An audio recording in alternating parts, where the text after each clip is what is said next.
I'm really excited to talk today about Peplink's new partnership with Iridium. Hopefully, I said that right. And I don't want to do any spoilers, so we're gonna move on real fast and introduce our guest. Um, and I hope I say this right, Munif. Is that correct? Yep, it's good. Perfect. Can you mind introducing yourself, who you're from, and what your title is? Yeah, for sure. My name is Munif. I do market development for Iridium. And so one of the things as part of my role I get to do is to work on partner and technology integration, which I helped with the Peplink integration last year. And then now we made an announcement this past May, delivering a strategic partnership to provide global connectivity and to reduce any types of coverage gaps. So I'm very excited to see where this kind of partnership goes and flourishes. And I just want to say thank you guys for having me to speak on this today. Thank you. And Yep. you are going to be joining us at the summit, correct? Yep, absolutely. So me and my colleague Derek will be at the Peplink Summit in November. We'll be speaking on Monday with a sponsored luncheon. So please feel free to stop by and also, set up any type of meetings or anything like that. Throughout the show, we'll be there the whole time. Perfect. So if you like what you hear today and want to talk more about this, Munif will be at the summit and available to have meetings and talk about how Iridium is going to help your network. So let's deep dive into what is Iridium, why is it different than other platforms, and yeah, the what, why, and how, and then obviously we're going to do the Professor P side. And how does this matter to Peplink? What's the big deal with Peplink? So why don't we start with what is Iridium? Yeah, so Iridium, we are a global satellite communications company. And so we operate our own satellite network, which consists of 66 satellites in low Earth orbit. Each satellite is cross-linked with one another, so they communicate, creating a mesh network that covers the entirety of the globe. And so we also utilize the L-band frequency spectrum when we're transmitting signals, which means that our services and signals can cut through any type of weather condition in hospitable weather to provide seamless connectivity that's reliable, truly global, any time of the year, anywhere in the globe.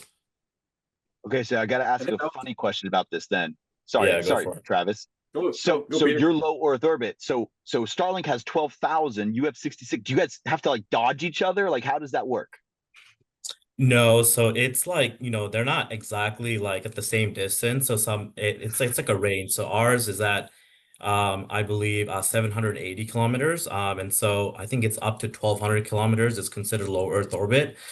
So that's where ours is sitting. I think Starlink sits a little bit higher if I'm not mistaken. So we're not dodging each other or anything like So that. they're Yeah, they're we're going above you then. yep. Okay, that's and so how you kind of answered this a little bit, but oh, sorry, Travis. I think you wanted to ask a question. No, I was just gonna make a comment. I think one of the first things, like you, Peter, I didn't know a lot about Iridium when we started out, and started talking to customers. Right, step one is like, why are you using this? How are you using this? And I think, Munif, the thing that you just said is that global coverage. I just didn't realize like most satellite systems do not achieve that, and it's just kind of like, yeah, they're in space. Of course, they can reach me down here, and seeing that truly global coverage and then that L-band, that weather penetration, I think those were two just things I did not know genuinely that were possible or weren't possible with most other satellites. So Yeah, absolutely. We're the only, satellite constellation that provides connectivity in both of the poles, so the North Pole and the South Pole, everything in between. We cover. We are a truly global satellite network. So again, when I say anywhere in the globe, we really mean anywhere in the globe. And I was today years old when I learned my watch is powered by you guys. You guys partner with Garmin? Yep, we do. We have a whole So variety of products with Garmin, like the InReach and, like in your watch and stuff like that. So, a lot of GPS and tracking applications, we partner up with Garmin. yeah, I've that's I've got the that's a inReach here too, and I bought the inReach because it's truly global. I mean, it's I've got satellite communications on my phone, and that helps a lot, but it's not fully global. It's just not the same. And so that was a bit of research that really helped tip my hand for a different use, not a Peplink use, but regardless, there's a link here as well, and we'll dig into that more. so how does Iridium work? And you kind of talked about a little bit of mesh network, but if you don't mind going a little bit more into, because obviously it's a technical conversation. So Yeah, so we offer, native voice. We offer tracking, IoT connectivity. We also have the Certus platform, which we use to do IP data connectivity. And so we have a variety of modules for a variety of applications. And, in terms of like how it works, is there specific that you want to know? Maybe like if you have some So questions, I can is try it to answer very there. similar to Starlink, where there's like base stations and then you're routing traffic through that? Or We and you are, we mentioned a are mesh network. So are you guys like lasers, or like are you, how are they talking to each other up in space? Just give me a little. Yeah, for sure. So the cross links are Ka band. So that's how they transmit information from one satellite to the another. One satellite is cross-linked with four other satellites, so they're always passing off information from one to the other. In terms of ground station, yes, we have scattered ground stations throughout the globe, and then they are routed into through our ground station, which we route traffic into the public switch telephone line as well as the public internet. So it's a little bit different. Whereas like Starlink, they collect the data at the gateway, and then that's where it at the collection site, and that's where it goes into the public internet. For us, we have a dedicated entry and exit point from our network into the public internet. Okay. And what does the hardware look like? Is it as simple? I mean, is it yeah, what does the hardware look like? Yeah, so it really depends. I mean, we have satellite phones, right, for voice. So, you saw the inReach for like, IoT applications, but for the Iridium Certus platform, which does IP data, we're looking at, things like the Mission Link 200 and the 700 terminal, which has two main basic components. First is the BDU, which houses our module. So it sits inside and it has all like the RJ45 ports, so it has the LAN out, power in, and then the second portion is the actual antenna, which has to sit outside in a clear line of sight to communicate with our satellites. And yeah, so the actual BDU that sits inside, it's roughly 12 inches by 9 inches and like 2 inches high, weighs like 7-ish pounds. And then the antennas is kind of where it differentiates. So for the Mission Link 200, you're talking about a kind of dome cone-shaped antenna, 5 inches in diameter, 5 inches high. For the 700, which is like the high throughput antenna, you're looking at, Yep. I believe, 14 inches in diameter. I mean, 5 inches is only like this. I mean, that's Yeah. not very big. No, it's not very big, and it only weighs like a pound and a half.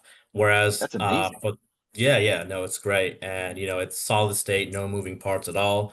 And for the Mission Link 700, it's a little bit bigger. It's like 14 inches in diameter, 4 inches high. I think it weighs like 7 or so pounds. Still smaller than a BR82G. Yeah. So 14 inches, we're down like a 14 inch and then like a 5 inch, and then that is your coaxial, right? It's like an RG6, and that runs down into your BDU, or is it Ethernet? Yeah, so they're connected via a low loss RF cable, the LMR. I believe it's from the 200, 300, and 400 is kind of the Okay. lengthwise. Yep, with the TNC connector at both ends, it's how the antenna connects to the BDU. Okay. And for those of that don't know, what is a BDU? And so What it's like what? referred to as the below deck unit. It's the unit that Okay. houses our module, and it's the one that takes in power, has the RJ45 port, so it has the LAN out into the Peplink Yeah. routers and things like that. And you mentioned the name of that IP is the Cirrus So program? it's the Iridium Certus platform. So it's Certus. Okay. yeah, so it's a class of services that has voice and IP data. Beautiful. And I mean, how hard is it to integrate this with Peplink? Yeah, it's not hard at all, actually. So we provide the bandwidth, and it's pretty much like taking any other WAN, plug it into Peplink. It's very turnkey, plug and play, and then um, yeah, once you do that, just have optimizations from the in control software suite using all the tools that you guys provide, just so making it that WAN optimized when it's on Iridium. So it's very easy, plug and play, turnkey, really nothing crazy. I kind of jokingly asked that one because obviously I want to talk more about that, and I'm sure Travis does too. But Yeah. one of the cool things about how this integrates with Peplink is that it's just an Ethernet handoff, and for Peplink, that's just another WAN. And that's what's so cool about this technology is that whether you use our VLAN as WAN technology and you just need to add an additional internet connection, or you're using, WAN 1 for Starlink and WAN 2 for Iridium, it's just for us, it's another Ethernet handoff. And then it's going to give us a DHCP address and we're going to get on the internet. We've already played with this. And then what's really cool, because Iridium is designed for out-of-band management, which we already talked about, when we're implementing this technology, all you're going to use is outbound policies to control what's allowed to use Iridium. So we're going to use outbound policies, say, hey, our IoT, our mission critical data, and what the capabilities are that we want to run over Iridium, we'll use that. And that way you are always ensuring 100% out of band management into your enterprise networks or your platform, or your applications, I should say. Which goes right into the next question, which is how to use InTouch over Iridium for out of band management. And I'm going to start with this one. I'm sure Travis will add his key points as well. But one of the neat things about Peplink InTouch, which is powered by SpeedFusion Connect, is that we can basically we can use InControl and InTouch to use all available internet connections, minimizing data consumption and latency that might occur on congested or lower bandwidth applications. And so I can use InTouch or InControl to push configurations and changes to the network over very, very minimal bandwidth consumption.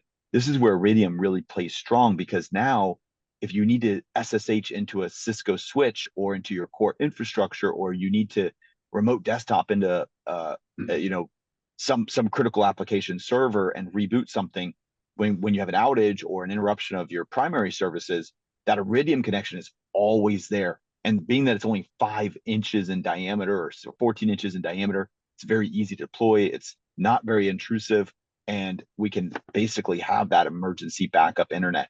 And I want to say with that, when we talk about Iridium, one of the things we haven't talked about is bandwidth. And we've talked about it a little bit just now with out-of-band management, and I'm focusing on that. But that's actually really important, because Iridium is not a broadband replacement, correct?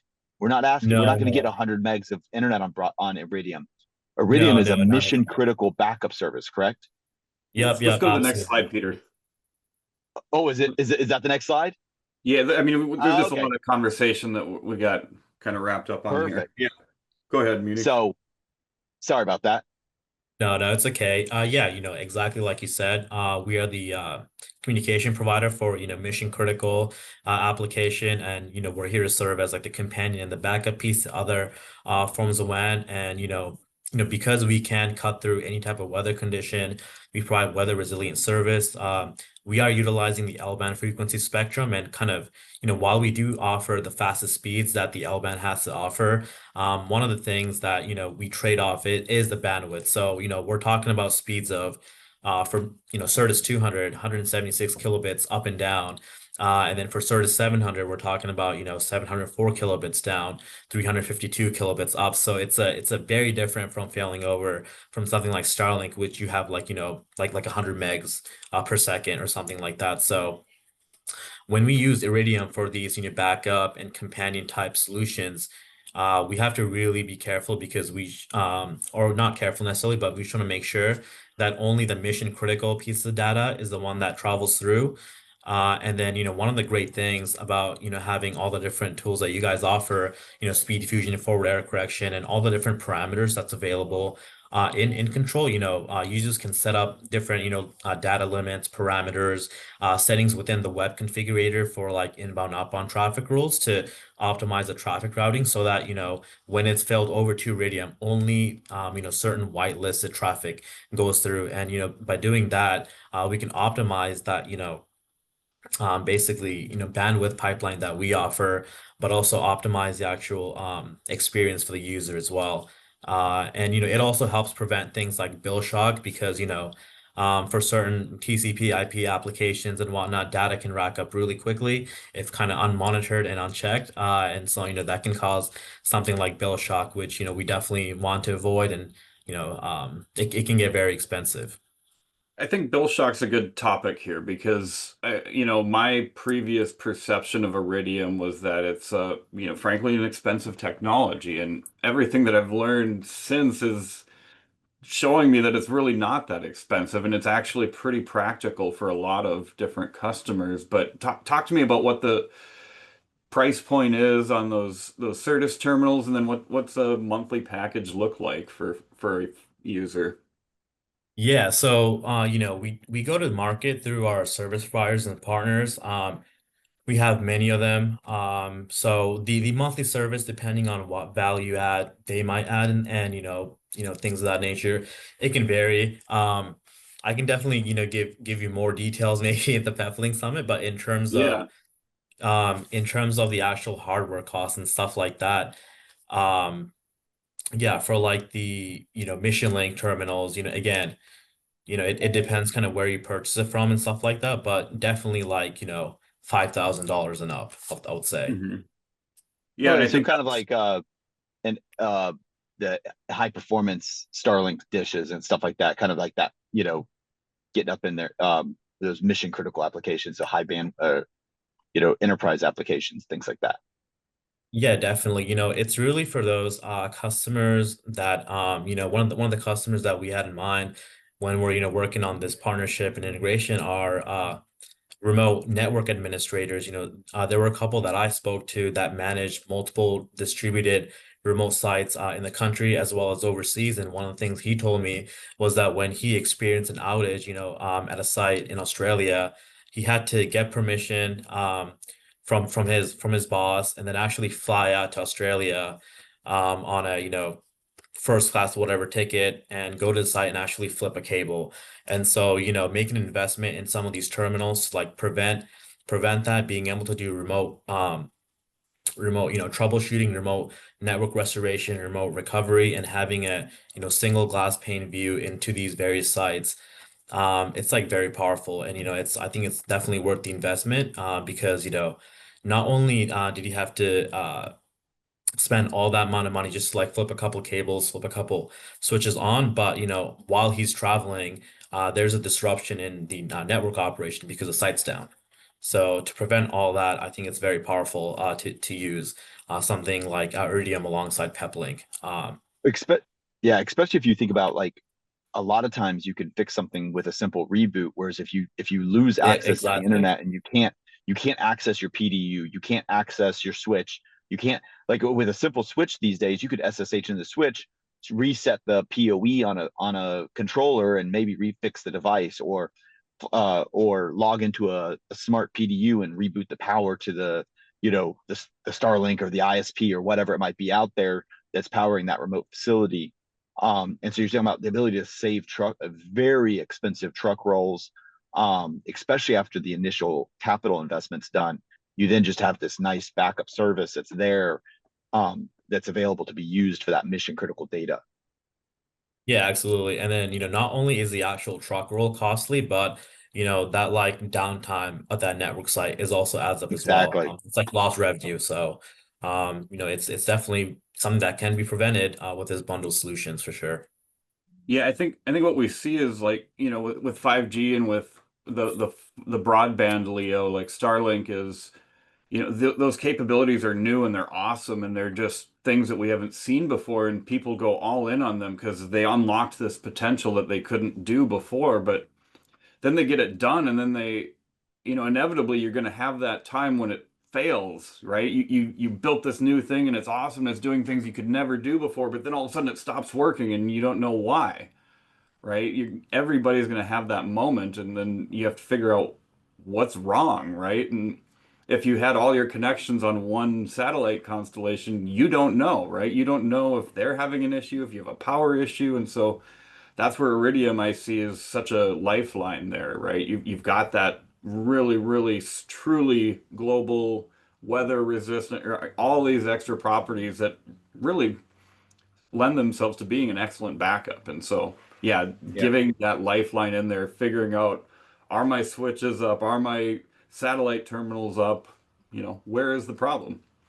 Yeah, yeah. I just wanted to add in, exactly like what Travis has said, these cell towers and things of that nature are not immune to, inhospitable weather. So, we have seen um downtimes and like loss of cellular service pretty commonly. And also, things like Starlink and some of these other satellite communication services where they utilize KU band, which is a higher frequency spectrum. They are more susceptible to weather conditions and rain fade and things of that nature. So, when someone's running a mission critical application, it's definitely a very good practice to have like a safety backup like Iridium, just to make sure that when that primary line of communication does go out, that they do have a resilient, reliable option to be able to send those important pieces of data through when they need to.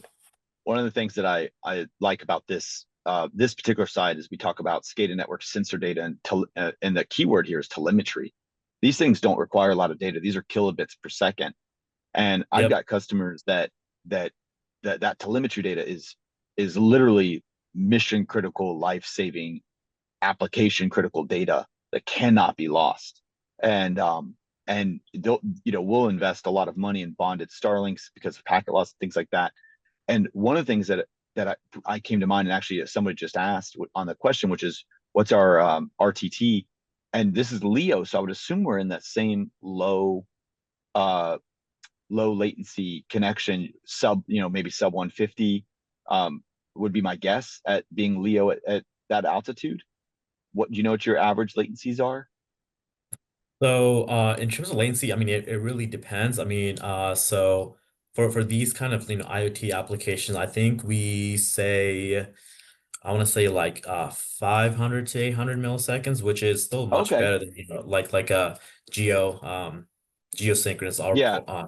service. So, Okay.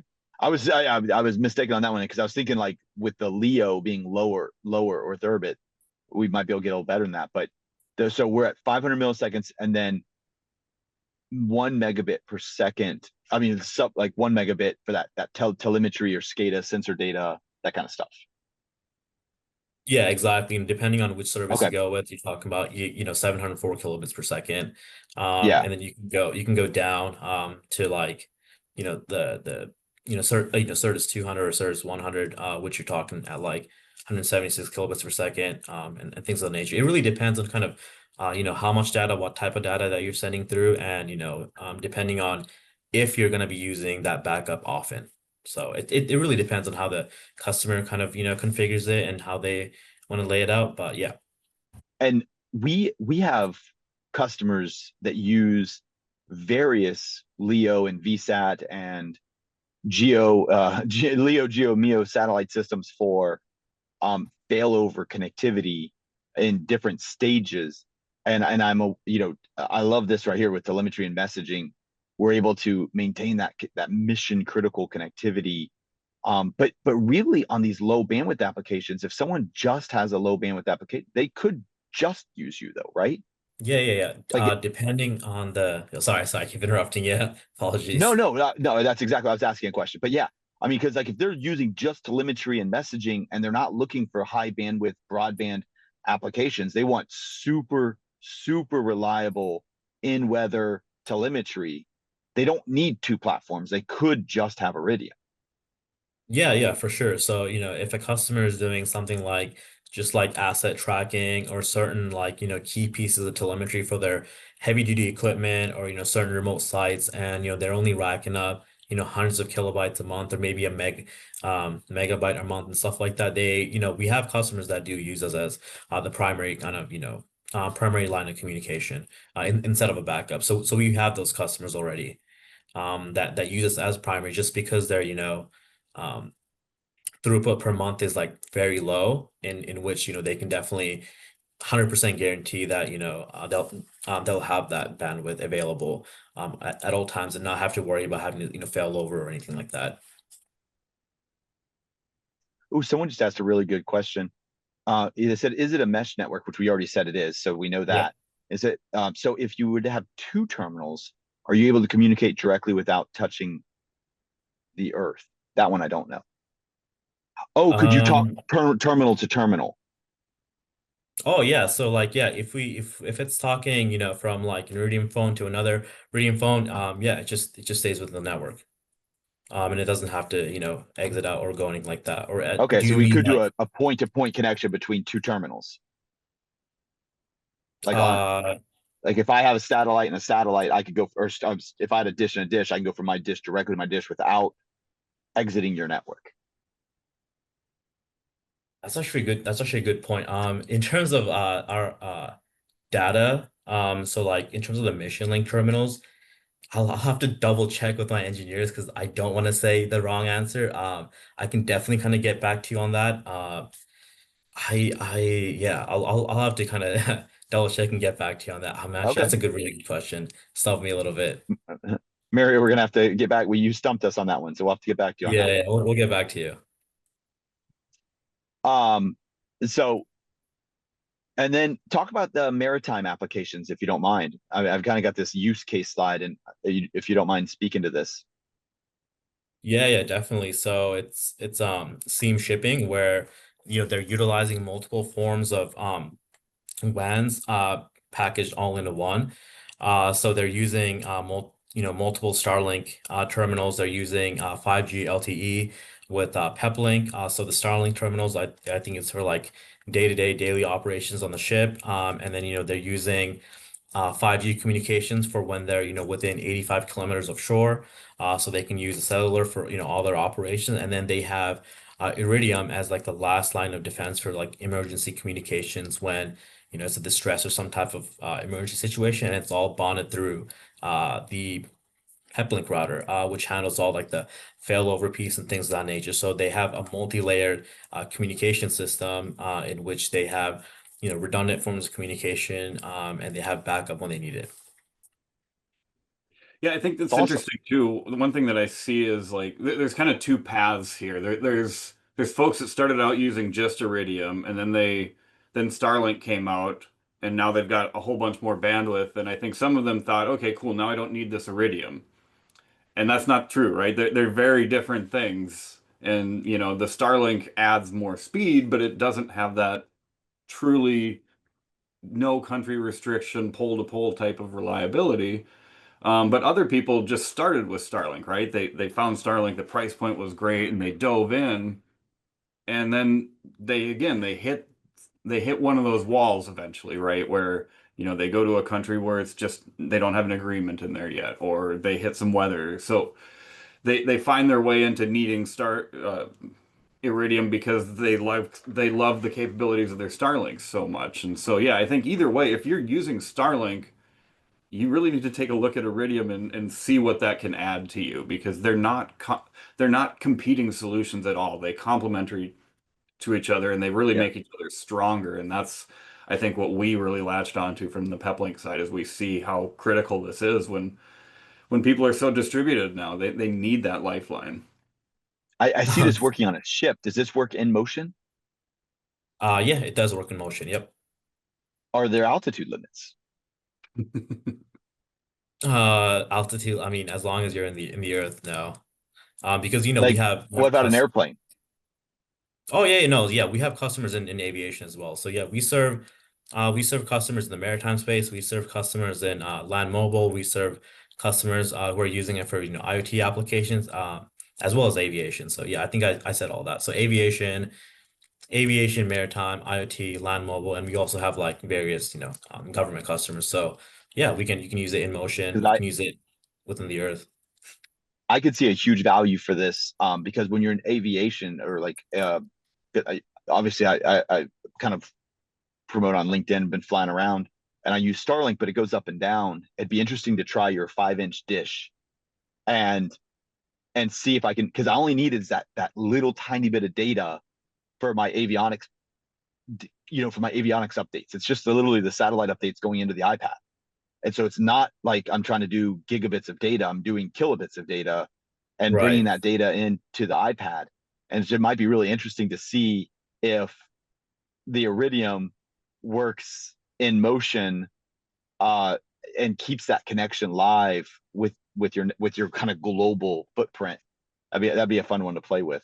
But I was just Yeah, thinking yeah, about no, that yeah, yeah. as Yeah, no, we definitely work in motion. We definitely work. I mean, as long as you're within the earth, whether you're on land or sea, it will work. for sure. I guess I might be buying some Iridium. Yeah, The go for it. Please. So you mentioned, before we go to the next slide, just because you mentioned partners or resellers. Can I call you and buy Iridium? How do I get Iridium? Yeah, so in order to get Iridium, you can go to our website and find a list of partners for your region, and then you should be able to buy service and also equipment through them. We reach the customer through our partners, and that's how we offer our service and products. So, Okay. but yeah, if you're at the show, like at the Peplink Summit, and you wanna speak more about maybe distributing, or how you can get service, Derek and I will be there, so feel free to let us know and we can get you connected to the right partner. And also, like another thing I also want to mention is that, for potentially for you guys to become an Iridium distributor to, put out a bundle solution as well, that's always, an option. So we're always open, we're always looking to see, what the best fit might be. Whether you get it through a partner or you become a distributor, yeah, we're open to everything. Yeah, I think the But it summit's is a such a great opportunity because Yeah. seeing is believing for so much of this technology. So we gotta find a way to showcase this I would say, are summit. we gonna get an Iridium dish at the summit? I think we need to. One way Yeah, or we another. can we can definitely coordinate. We can definitely coordinate. Okay, There's because plenty of time. we're gonna have a bunch of 5G and a bunch of Starlink. It would be really neat to have an Iridium and just show off the out of band. We got to figure that out because I think that'd be really neat. And we have a record number of partners this year coming to the summit. I mean, some old friends who's on this call right now asked if they could join. We've got some people I've never met before through Get Wireless and Frontier partnership. And so it's going to be really neat. If you're a Peplink partner on this webinar right now, some of the relationships with Iridium, Starlink, even like T-Mobile and AT&T, but are establishing these relationships and understanding how we can package part of the Starlink deal, and not to like talk about Starlink too much, but part of the Starlink deal started because of these relationships. And we created the authorized Starlink reseller network. And I see the same type of thing. And Travis, I say this all the time, but it was one of the best things you've ever said. And when the very first summit we had, Travis and I were talking, he's going to start laughing because he knows what I'm going to say already. But one of the first things Travis is like, people kept saying, hey, when 5G comes out, Peplink's going to become irrelevant. And then they said, oh, Starlink's coming out, Peplink's going to become irrelevant. And Travis just looks with utmost confidence. I mean, just pure confidence. He goes, no, it's just more nines. And he's just, all we're doing is adding more nines to our network. And Iridium I see as a key, especially with your weather, your resistance, using InTouch and InControl and SSH and being able to get into your network. I see that as just this added nine. It's just one more nine of reliability. And there's actually somebody on this call that we've been talking about who's used you in the Arctic as primary internet. And he says when we get back to their space station, they use C-band, but when they're out in the field, they just have Iridium. And so it's, this can be used in mission critical business applications as a primary, but then as this secondary connection for critical out of band management and applications. And so, some people might say, wow, 700 kilobits, 500, 700 megabits or milliseconds latency. But when you talk about mission critical applications where there is nothing, that's a game changer. That's life saving. And I pay for my watch connectivity, and I can text, and I can communicate if something happens when I'm flying or something happens when I travel all over the world here. And it's nice to know that I have this connection where I can SMS and text and actually get information when I have nothing else. And so it's game changing. We have a white paper for Iridium on peplink.com now. And so you can go to peplink.com and go to Iridium with Peplink and download the unbreakable connectivity anywhere on earth with Iridium. And so if this interests you, if mission critical connectivity is your game, or the applications that you play in, we definitely want to play with Iridium and add it to our tool belt of connectivity tools.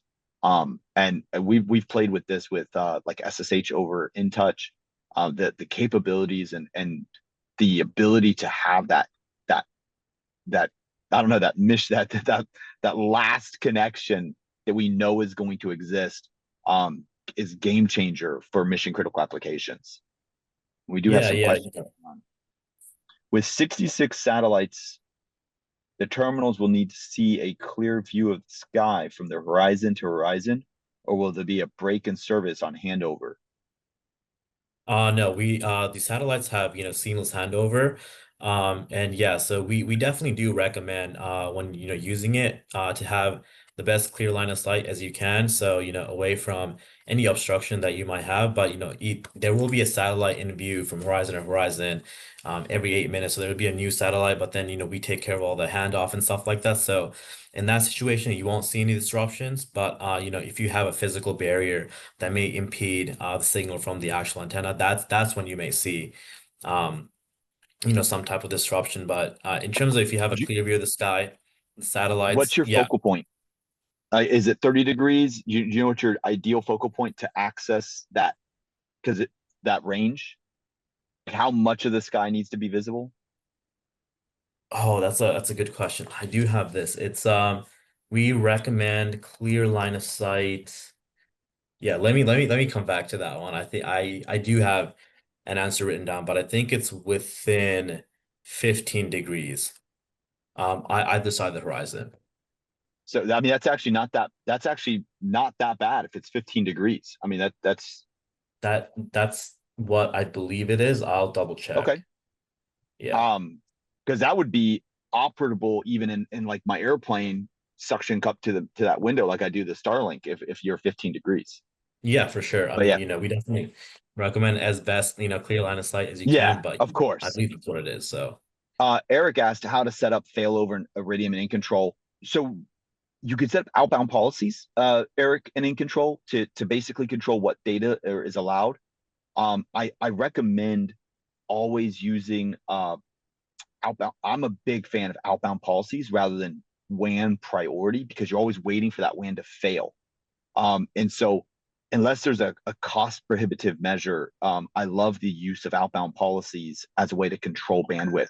And so, when you're looking at something as mission critical as Iridium, you never want that in a standby mode. You kind of want that always on just in case. You want that part of SFC or InTouch because if you don't have a failure, but you have like instability, Speed Fusion and SFC can actually circumvent poor performance, but they can't necessarily circumvent a false down if in control if Peplink thinks it's up but it's not passing data, for example.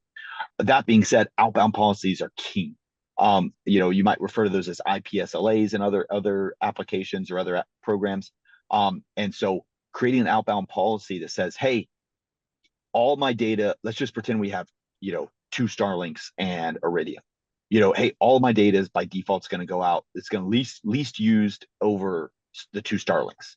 Then I'm going to say, in the event that the two Starlinks fail, my internet's dead. However, the Iridium can be used for these applications, these IP addresses. So these devices can use Iridium. So you source maybe a group network of Iridium devices, and you can add the IPs of those devices, or you can have the destination URLs and IP. So this traffic can either by source IoT appliance or by destination IP address or URL can use Iridium. If Iridium is up, SpeedFusion Connect can also use it, which means InTouch can use it. That doesn't require an outbound policy. So as long as Iridium is working, InTouch can use Iridium by default. So you can create outbound policies to make sure you're not pushing Netflix over Iridium. Make sure your users, your guest Wi-Fi, your web traffic isn't going over Iridium, but your mission critical data is. And that's really going to be the benefit to using in control and outbound policies to be able to do that. So I would play around in that world. And if you haven't played around with outbound policies, we have a webinar on outbound policies, and I highly advise just setting up a lab environment, tinkering with source and destination, the new grouped networks with URLs. So you can literally create a group network called Iridium Data and say these IP addresses, these URLs. So these IP addresses may be core critical applications like your SIP servers and things like that. And then you could say peplink.com, and so you can allow Peplink, you can allow, maybe your point of sale platform or whatever mission critical application you're trying to run. Those are allowed to use Iridium. And so in your outbound policy, source any destination Iridium is allowed to use Iridium. Nothing else can. And that way you're using Starlink, and then Starlink fails, and then you have Iridium to fail over to, or using 5G or using fiber or whatever it might be. And then it fails over to that Iridium network.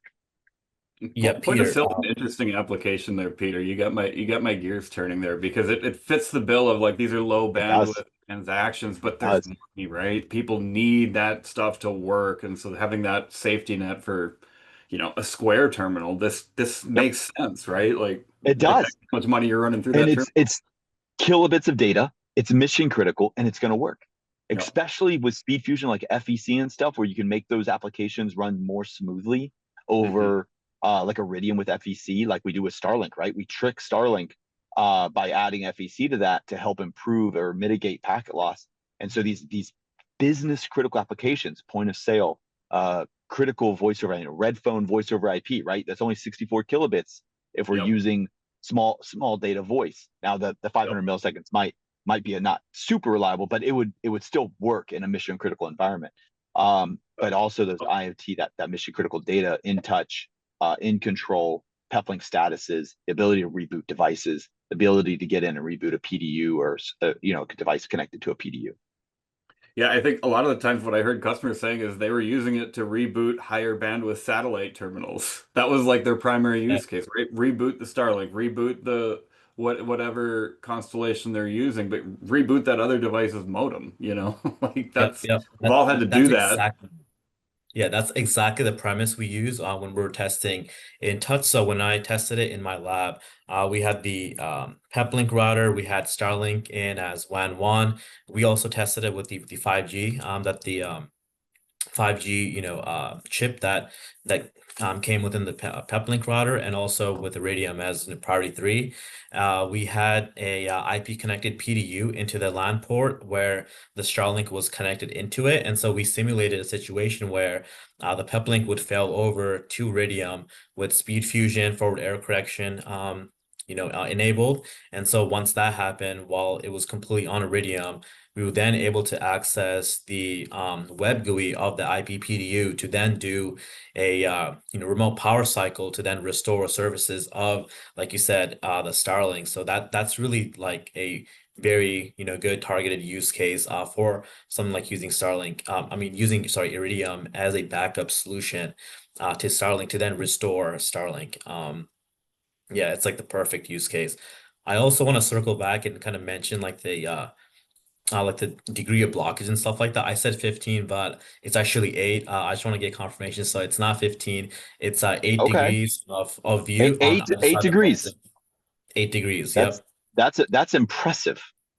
Yeah, so no more than 8 degrees of blockage on either side. But then, because our satellites are always, moving, even if there is some blockage, there will be a point in time where the satellite will have a view of the terminal. So yeah, we definitely that's really neat. I put a link to the configuration guide in the chat and the question that was asked. So we got 2 different links there, and that doesn't go into all the details of the outbound policy that you touched on, Peter. I think what you queued on there is an excellent pro tip, because we cover the outbound policy in there, but yeah, the new grouped networks capabilities, I think really we should look at updating our documentation there too, because to me, that's the easiest way to really make sure. 100%. Yeah. Johnny asked, he said he went to you got a potential customer here, Munif, and he said he can't find the resellers on your website. So it says, could you please post a link to the resellers? Yeah, in that case, I can drop my email, and if you just want to, directly reach out to me, I can get you connected. Okay. So Munif, do you want to share your email address or drop it in the chat for everybody? Yep, I will drop it in the chat. 1 second. Perfect. Yeah, if you want to look for a reseller, become a reseller or partner, or learn more about this, like I said, you could join us at the summit, peplinksummit.com, and talk directly to Munif as well as other people that are going to be there. And Yep. and Also hopefully provide we my can get a cloud dish. links. Hopefully we can get a dish for the summit. That would be really, really fun. Yeah, sorry. Maybe we'll, find a way to create that, scenario like you mentioned, like have the PDU, have the dish, and to just, show that power cycle capable, like the remote kind of Yeah. restoration of, Starlink and that capability, while on site. I think that'd be really cool. That's something that we tested with. And actually showing like the different parameters that we set within the web configurator and control two, like speed fusion, forward error correction, things of that nature, the inbound outbound policies, which, yeah, I think Travis dropped the link to, which we set up a guide on. So yeah, just having all that and being able to see it in person, I think will bring it all together. So yeah, we'll definitely, I'll work with you, Peter, to make sure to see if you can make that happen.